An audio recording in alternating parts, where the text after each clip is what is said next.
sort of situation. A receiver and a ball. So I have at least 10 of these. This one here is the only one rated to pull the trailer with the Mini X on it. A major disadvantage to having your stuff spread throughout a bunch of different sheds is that you never ever remember where you put it in the fall. After half a day's looking, I finally found it. I was almost ready to go buy another one, but they're expensive. Okay, there's only a few things to remember. One is the little rubber cover that goes over the key lock on the pin. Then you've got this pin, which locks into there. Safety chains. Okay, let's move this thing out of here.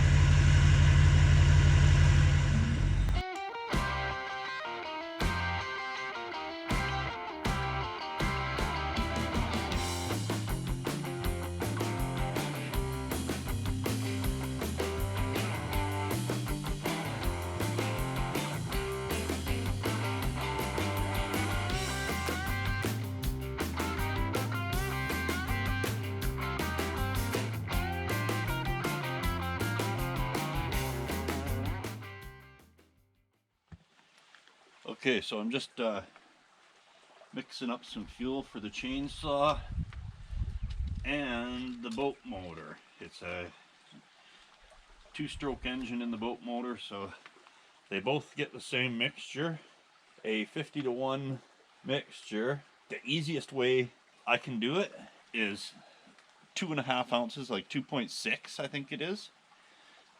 Doesn't matter if you put a tiny bit more is better, to 1 gallon of gas. And you might be wondering why I'm doing all these random activities. Okay, the reason for the random activities is we were getting ready to go on a trip. Live in British Columbia, southern British Columbia, right kind of near the border, eh? We're going to, I guess it's kind of central British Columbia.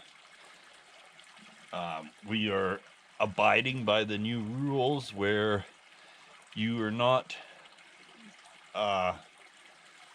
you're not allowed to leave your health region or whatever they call it. And we are not leaving our health region. We are part of the interior health. So, and so is where we are going. Anyway, so I'm kind of just, right now I'm just filming everything. I'm documenting what we do to prepare for a trip like this. It's way kind of in the wilderness, so we can't really forget to bring anything with us. If we forget toilet paper, we're going to use tree bark.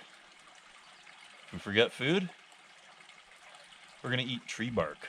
Mostly, my part of the packing is mostly just for the machines and to kind of take all the precautions I need to ensure that we get there safe. The wife handles the food and the clothes and all that sort of stuff. Well, she's thirsty and it looks like I don't have enough to quench her thirst. So I'll have to grab another pail when I head to town later. Yeah, so the next few videos, I'll be showing some of the stuff I take. Well, most of the stuff I take to make sure we get there. And then I'll be bringing the camera, so I will also film kind of some of the trip there, and I'll film once we get there, and I'll film what we do once we get there.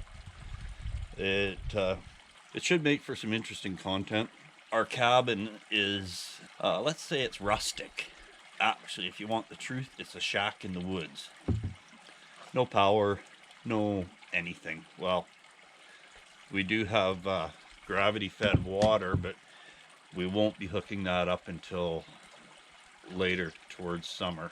As far as electricity, we have some solar that we put out just to charge a couple of batteries, and those batteries, it's just LED lighting that we use in the cabin. The cabin has a wood stove. Yeah, it's like going back to the 1800s.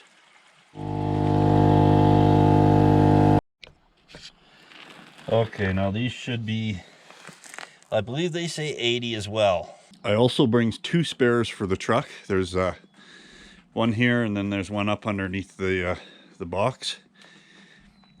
Just because it's a lot of gravel, and sometimes you actually need to. I have before. Okay, one of the things to check is the lights. Oh, I forgot to put the headlights on. Okay, so the flashers are working. That means the blinkers are working.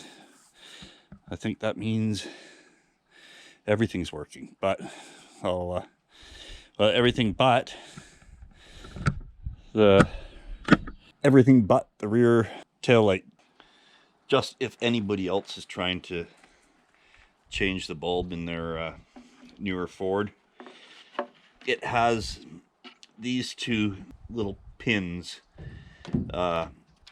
You have to pull until you feel like the tail light is gonna break, and then pull harder.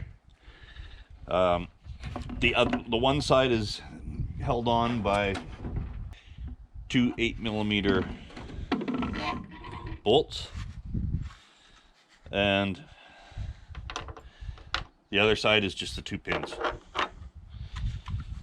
The bulbs that it takes only takes one. It only needs one. I bought 2. Well, they came in a pack of 2 anyway. It's a 3157. Okay, so all this thinking about what I'm going to be bringing with us, I totally forgot to think about what we're leaving. I have to get a hold of our house sitter and see if they can come and watch the house. Unfortunately, this house, it can't really stay empty because all the water flowing out back, if anything ever happens back there when we're gone, it will come back to a swimming pool rather than a house. And up here right now it's spring, so the milt is just starting now. All the rivers will start rising pretty soon now.